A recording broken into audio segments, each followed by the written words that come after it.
नाही, एकंदरीत मी असं म्हणेन की जुन्या ट्रस्टच्या ज्या जागा आहेत त्या ट्रस्टच्या जागा डिस्पोज ऑफ करण्याची एक नवीन प्रथा पडलेली आहे. गरज नसताना सुद्धा विक्री असताना परिस्थिती. महाराष्ट्र ट्रस्ट ऍक्ट जो आहे, बॉम्बे पब्लिक ट्रस्ट ऍक्ट जो आहे, त्याच्या 36(1) या कलम त्या ट्रस्ट क्रिएट करत असताना एक ट्रस्ट डीड असतं. बदल काही करायचा असेल तर फक्त त्या त्या राज्यातल्या हायकोर्टालाच बदलण्याचा अधिकार आहे. महाराष्ट्र शासनाला सुद्धा बदलण्याचा अधिकार नाही, अशी असणारी परिस्थिती आहे. मी ट्रस्ट डीड इथलं वाचलेलं आहे. त्या ट्रस्ट डीड मध्ये 3 आणि 5 असे जे 2 कॉलम्स आहेत, त्या कॉलम मध्ये डेव्हलपमेंट करता येते, विकसित करता येतं, पण ज्याला डिस्पोजल आपण असं म्हणतो की तिथे विकण्याची परमिशन जी आहे, ती विकण्याची परमिशन सेटलर जो आहे त्यांनी दिलेली नाही ट्रस्टीला. त्याच्यामुळे मुळात असणारं चॅरिटी कमिशनरनी 36(1) खाली परमिशन देताना ट्रस्ट डीड बघितलं का, हाच महत्वाचा प्रश्न त्या ठिकाणी उपस्थित राहतो.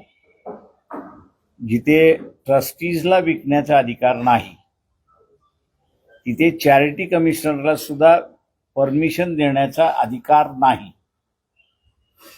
याचं कारण असं आहे की एकदा एकाने स्वतःची मालमत्ता ही ट्रस्ट केली तर त्या कुटुंबाच्या हातातून ती सगळी प्रॉपर्टी निघून जाते. त्या कुटुंबाचं त्याच्यावरती वर्चस्व राहत नाही आणि ती सगळी प्रॉपर्टी मग असणारी शासनाची होते, ती शासनाच्या मालकीची होते, अशी असणारी परिस्थिती आहे. ती शासनाच्या मालकीची असल्यामुळे शासनाला सुद्धा बदल करण्याचा असणारा अधिकार नाही आणि म्हणून तो अधिकार बदल करण्याचा जो आहे तो हायकोर्टाला त्या ठिकाणी देण्यात आलेला आहे, जेणेकरून सेटल करण्यात आले. सेटलरनी जी प्रॉपर्टी पब्लिक म्हणून दिल्यात आलेली आहे तिचं जसेच्या तसं स्वरूप जावं, अशी असणारी परिस्थिती आहे. त्याच्यामुळे असणारं चॅरिटी कमिशन पुढे उद्या हिअरिंग आहे. ट्रस्टीज आहेत त्यांनी असणारं याचा विचार करावा, किंवा वकील जे आहेत त्यांनी विचार करावा, किंवा पाटील असणारं या ठिकाणी जे लढतात आहेत त्यांनी फक्त असणारं तेवढंच एक कलम चॅरिटी कमिशनला दाखवून दिलं की ट्रस्टीला विकता येत नाही, त्याच्यामुळे चॅरिटी कमिशनर परमिशन देऊ शकत नाही. दिलेलं परमिशन आपण असं रद्द करा, तर ते परमिशन चॅरिटी कमिशनर रद्द करेल. त्याच्यात मग त्यांना माहिती आहे की हे मॅटर हायकोर्टामध्ये गेलं तर चॅरिटी कमिशनरवरती ताशारे कोर्ट ओढल्याशिवाय राहणार नाही, अशी परिस्थिती आहे. आणि म्हणून ही ट्रस्टच्या जागा ह्या ट्रस्टकडेच असल्या पाहिजेत. अनयुटिलाइज असेल तर त्याचं युटिलायझेशन करण्यासाठी डेव्हलपमेंट हे मी समजू शकतो, पण त्याचं स्वरूपच बदलून टाकायचं, ही जी आता बऱ्याच ठिकाणी चाललेलं आहे.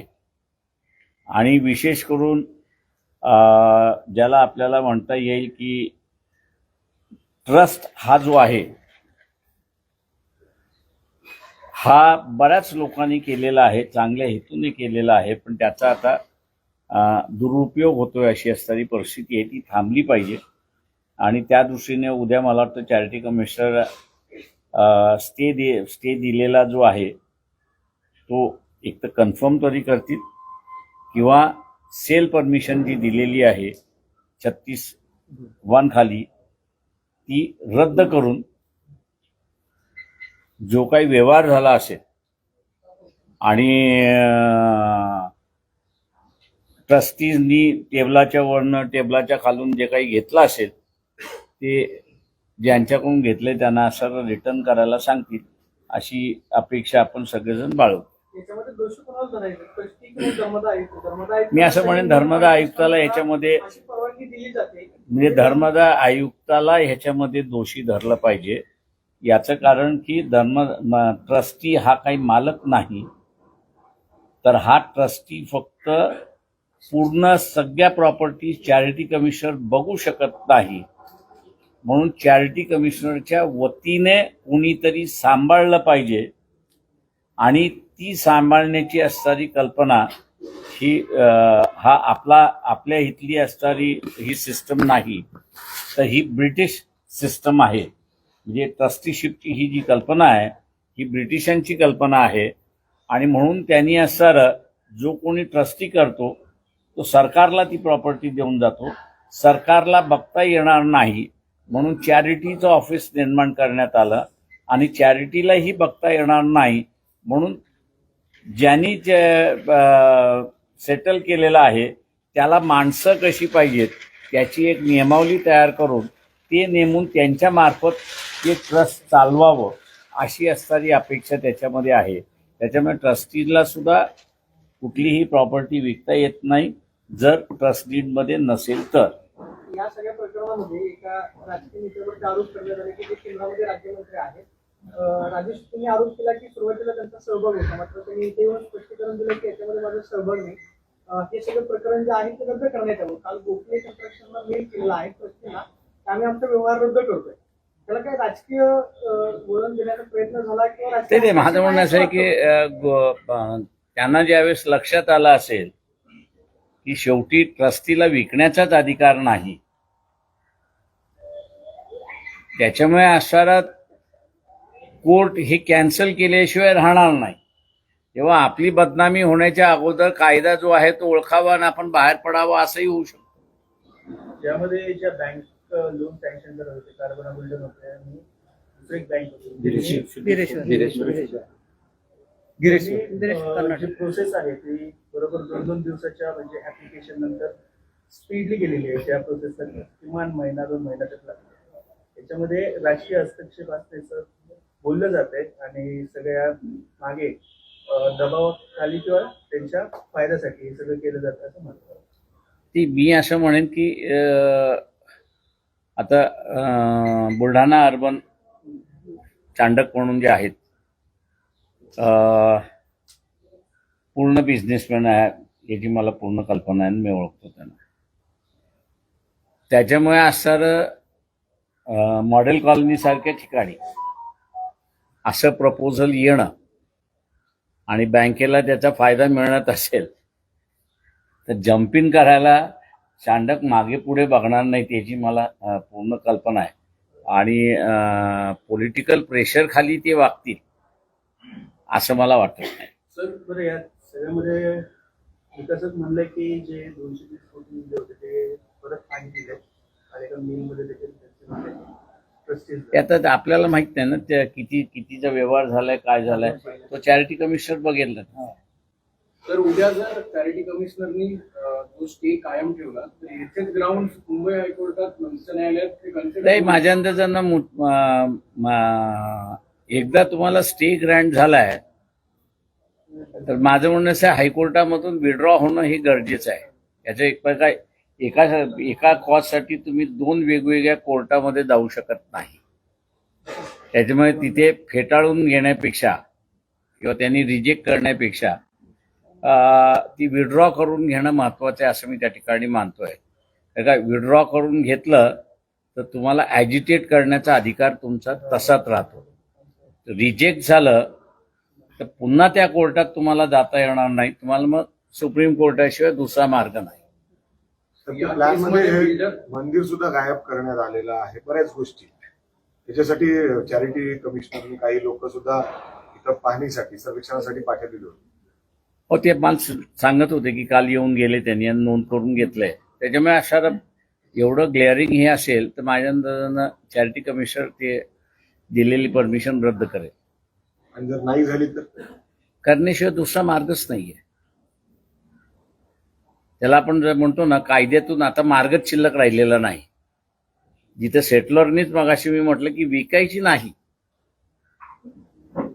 किंवा ट्रस्टी विकू शकत नाही, याच्यामध्ये बदल करायचा असेल तर स्टेट गव्हर्नमेंटला हायकोर्टामध्ये जावं लागेल आणि हायकोर्टाने परमिशन दिली बदल करण्याची, तरच तुम्हाला बदल करता येतो, नाही तर नाही.